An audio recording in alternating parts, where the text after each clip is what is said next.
Hello everyone, Charles Watts here, the Arsenal correspondent at Goal, joining you on Monday, Bank Holiday Monday over here in the UK. So I hope wherever you are, whatever you've been doing, you've been having a very good day and you've been enjoying the start to another week, that we are now just 2 days away from seeing Arsenal back in action against Aston Villa at the Emirates on Wednesday night. Looking forward to that one. Who wouldn't be looking forward to games at the moment?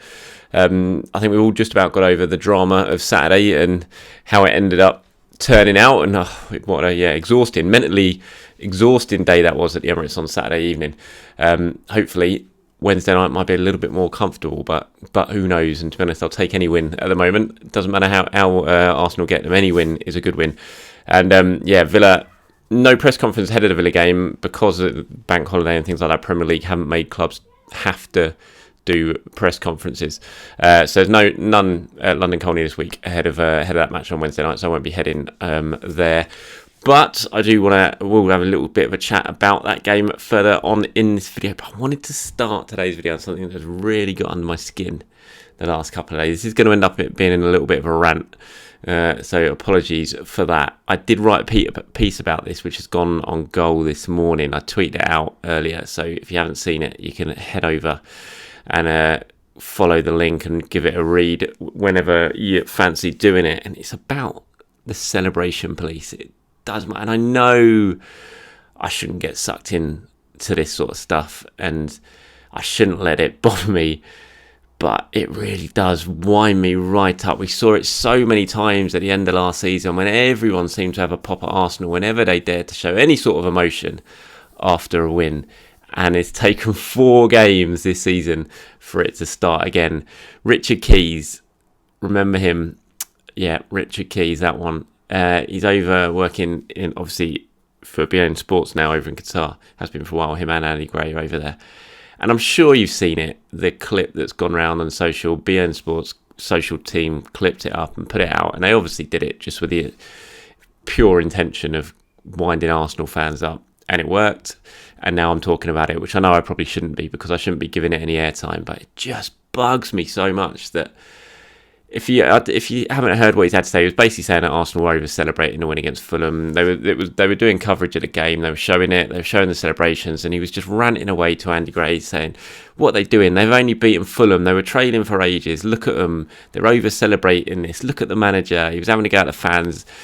Everything about the celebrations just kept harping back to the fact that it was against Fulham and it was only 4 games and they haven't won anything yet. And it's just wound me up so much listening to it. And I know, like I said, I shouldn't let it bother me, but I just don't get what's the point in watching football if you can't celebrate? I don't care if it's a win, a normal win, if it's a win, most boring 3-0 win, comfortable win ever, or if it's a thriller and a comeback and a late last minute winner. It doesn't matter if it's for a title, for anything, or just for 3 points. You can celebrate how you want. Who is Richard Keys or anyone to tell anyone how they should be able to celebrate their team winning a match? And to put Saturday into context as well for Arsenal, it's their 4th win of the season, 4th win in a row. It took them back to the Premier League, top of the Premier League. With 25 minutes to go, they were losing 1-0. They haven't come back from going behind in the second half for 8 years. And they do it and they win it with a very late winner from the guy who made a mistake in the first place that everyone had backed and tried to rally behind after making a mistake to put him behind. He goes and then scores the winner, goes from 0 to hero. And he expects people not to celebrate. I just don't get it. It's like the whole comment, everything about it. And I'm going to try not to rant about this because it bugs me. So I'm going to try and talk about it sensibly, but it's just I just don't. If he genuinely believes this, and I'm still not sure if he genuinely actually does believe this, he would have known that this was going to generate debate and spark controversy and go viral as it has.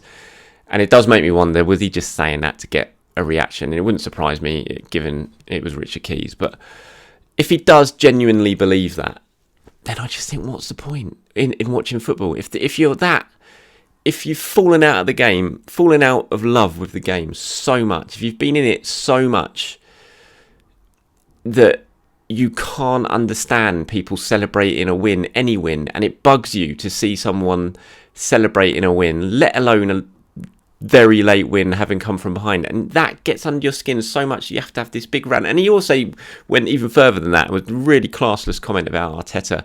Said, "Oh, I can't hide the fact that he irritates me so much," waving his arms around. So he's clearly got a problem with Arteta, and he made that clear. So maybe that sort of has influenced his comments a little bit as well. He just can't stand Arteta, can't stand Arsenal. But it's just, I was just watching, I was just thinking, what is the point? If you can't celebrate, what's the point? Football's about fun, it's about celebration, it's about spontaneity, it's about support, it's about passion. If it doesn't have those things, then what's the point of the whole thing? If I ever get to that point where I have a go at someone celebrating anything, I just want to pack up and go home. I'll be like, that's it, I'm done with football. My love for it has been sucked out of me because I've been watching it too long, or been too close to it for too long. It just makes me sad in a way. It's like, how can you not understand it? It's just, yeah. So that's my thoughts on that. I just wanted to get that off my chest. The celebration police just bugs me. I'm so glad that Arsenal celebrated. I'm so glad that all the fans celebrated. And in a way, I'm glad that it's annoyed him as well, because I don't care what annoyed. Well, I do care because I'm reacting to it, which is just annoying. And it's annoying me that I'm reacting to it because I know I shouldn't be. But it bugs me a lot. And I know it's bugged a lot of people because I've seen the reaction on social media. It's not just me that's annoyed. It's annoyed a lot of Arsenal fans. And that's also good in a way because everyone's getting behind it. And to put more into context of what Keys was banging on about and why I think it's a good thing is that, Arteta has spent so long since he first walked through the door. All he wanted to do was build a connection between the fan base and the team because that had been so lost and broken. And there was so much divide amongst the Arsenal fan base and team and players. And he spent so long trying to build that up and patch up all the damage and get everyone together. And it is, without a shadow of a doubt, the best time I've ever seen at the Emirates Stadium at the moment in terms of support, connection, everything. It was brilliant last year, and the start of this season was fantastic. Fulham was so good on Saturday, the atmosphere. As soon as Fulham scored, everyone was on their feet cheering Arsenal on. There was no booing, no growing, no nothing. And I was up at the ground 3 hours before kick-off on Saturday, and it was rammed. People were everywhere. The tube was rammed with Arsenal fans. Usually, when I go out there, because I go out there early, obviously, to get in the press room, it's empty and I can just walk through and there's no one around. But 3 hours before, it was absolutely heaving up there because everyone just wants to go and be there and be around the place because it's just so fun now. The atmosphere is great. The fan base has been totally re-energised. It's younger fan base. The atmosphere is just on another level from what it's been at the Emirates for years and years and years, if ever, since the move from Highbury. And that all builds up to like the celebration on Saturday is because everyone's together. And everyone wants to celebrate a win. It doesn't matter who it's against. It doesn't matter what minute the goal's scored in. And yeah, I just really wonder if Keys gets it. I know he clearly doesn't. I just think he's so out of touch and so cocooned in his own little world over where he's been banished to watch football now because he can't do it over here because he got booted out of his places of work and disgraced, that he comes up with utter rubbish like that. He's just so out of touch. It's embarrassing. And yeah, anyway, that's it. I'm not going to talk any more about that. I've ranted on and I'm at 8 minutes already and I'm still talking about Richard Keys. Apologies for that. But that's what I had to say on it. And let me know what you guys think. Do you agree with me or do you agree with Richard Keys? I'm pretty hopeful that you're going to agree with me on this one and not Richard Keys. I'd be disappointed if you agree with Richard Keys. And yeah, anyway, that's it. That's my lot. Let's talk about Aston Villa, shall we, on Wednesday night. Now, that's a big game. That's a chance for Arsenal to make it 5 wins in a row in the Premier League. 15 points out of 15. How nice would that be? Villa in a bit of disarray at the moment. They've started really, really poorly. Not that can be taken as a given that Arsenal are going to win on Wednesday night. They're still going to have to turn up. They're still going to have to play very, very well. I'm intrigued to see if he's going to make changes for this one. Obviously, at the moment, yes, they lost Thomas Partey and Zinchenko just before basically the game at the weekend. And so he was forced into making changes. Had that not happened, I think he would have done the starting 11 that we all expected for the game against Fulham. It's going to be interesting, this one, injuries aside, if he's going to make some changes to the players who have started every single game, all 4 of them so far, because you think they've got United at the weekend as well. So by the time that United game rolls around, Arsenal would have played Fulham, Villa and United in 8 days. 3 games in 8 days. Can he really play those players that he's played all season in those? I wonder if he might make changes. You look at Emile Smith Rowe. Gabby Martinelli looked absolutely shattered by the end of Saturday. He was cramping really badly. You could see that. He even went down in the celebrations for Gabriel's goal, and then he went down again after that. And I do wonder if Smith Rowe might well come in and might well have a start on Wednesday night. scored against Villa at home last season. Obviously played very, very well in that game. That might have an influence on things as well. So I wonder if we might see Smith Rowe. I also wonder if we might see Tomiyasu come in, players like that, just to give a couple of players a little bit of a breather before you bring them back in for the Man United game. Like Martinelli, for example, rest him on Wednesday night and then start him against Manchester United. Potentially Ben White as well. Give him a rest on Wednesday night and bring him back in for the game against Man United. Because Ben White, I thought, was fantastic against Fulham at the weekend. Again, I thought he did really, really well. And even when the balls were coming into the back post and Mitrovic was trying to peel off to the back post, I thought Ben White did really well. He's not got the credit he's deserved this season, I don't think, playing out of position, playing at right back. I think he's playing really, really well. But I wonder if he might get a little bit of a breather, or potentially one of the centre-backs gets a little bit of a breather, and then you could move Ben White to centre-back and play Tomiyasu at right back. So I just feel like I wouldn't be surprised if this is the first game where we might see a little bit of rotation from Arteta, not purely because of injuries, but just for the sake of actually rotating and resting someone, and with one eye on that Manchester United game at the weekend. Let me know what you guys think. Who should start against Villa? Do you think he should potentially make some changes, or do you want to see basically the team that he's continued to go with all season start again, and then will he be able to do that against Man United? Let me know, as always, in the comments below. Okay, transfer-wise, I know you're all going to be wanting to know what's going on transfer-wise. We've got, 4 days left of the transfer window now. We're at Monday. Window shuts on Thursday, the day after the Villa game. There's just not much I can give you on it, I'm afraid, at the moment. Nothing new, anyway, from what last time I spoke on one of these videos. Arsenal still exploring the potential of deals, but, it's still, in my view, remains unlikely. Not impossible, but unlikely. That's the word we're sort of getting told. We're getting pushed that it's unlikely because of the potential money involved. We know they're interested in Pedro Neto. We know that's a deal they'd like to get done if they potentially could, but Wolves are in no hurry to sell. They don't need to sell. They're in no position to sell. He's on a long-term contract.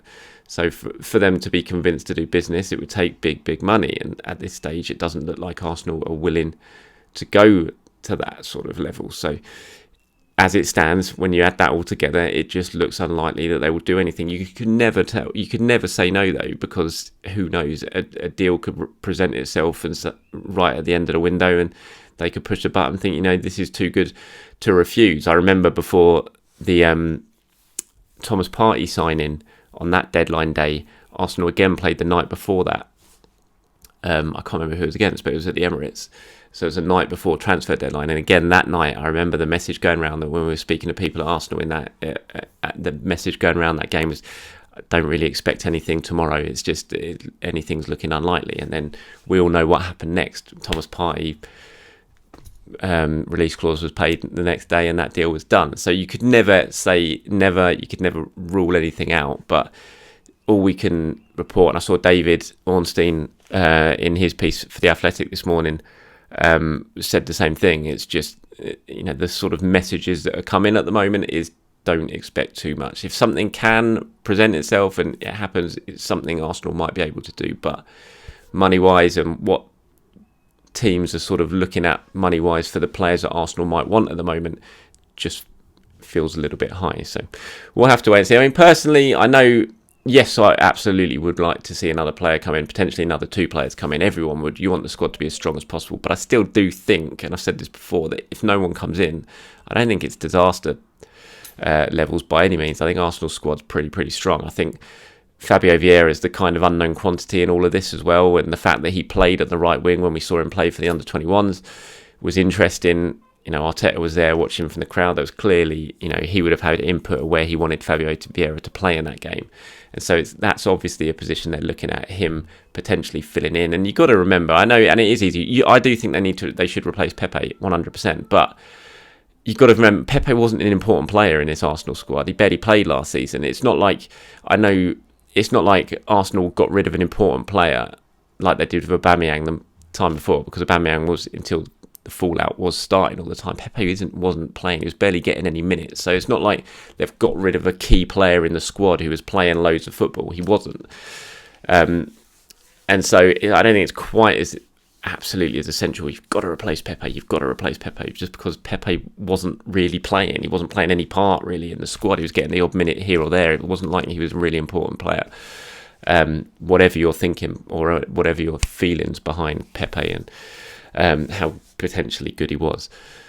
So, and the fact that Fabio Vieira is in and he can play right wing, and Arsenal have used him as right wing so far this season for the under-21s, is again an interesting note. I think we're all kind of forgetting about him a little bit and what he could provide for the squad. And it'll be interesting to see exactly where he does play when we start seeing him get more and more minutes, not just for the under-21s but for the first team, which no doubt will be coming up with the Europa League fast approaching. Outgoings wise, the two that you still can expect something potentially to happen between now and the end of the window are the two in terms of first team, obviously Maitland-Niles and Bellerin. But we still wait firm news on exactly where either of those two could be going. For Bellerin, it's pretty clear it's going to be Betis potentially or Barcelona if Barcelona do step up their interest in him. But still, when you speak to people close to Bellerin, they sort of 90% certain if it goes anywhere it's going to be Betis. Maitland-Niles we're just not sure yet. Plenty of clubs in for him over here: Bournemouth, West Ham, Southampton. It's just a case of where he's going to end up, but I do think he'll go somewhere before Thursday night. Alright, that's it from me. Thank you very much for watching. Apologies again for a little bit of a rant at the start of this video, but it is just something I wanted to get off my chest, and I felt like it was relevant, something to talk about, because I know I've seen how much debate the whole thing has sparked within the Arsenal community, so I thought it was worthwhile having my say. But if you got a bit bored by it, apologies, and just let me know in the comments below and have a go at me. Alright everyone, have a very good day. Appreciate your time as always, and I'll speak to you very, very soon.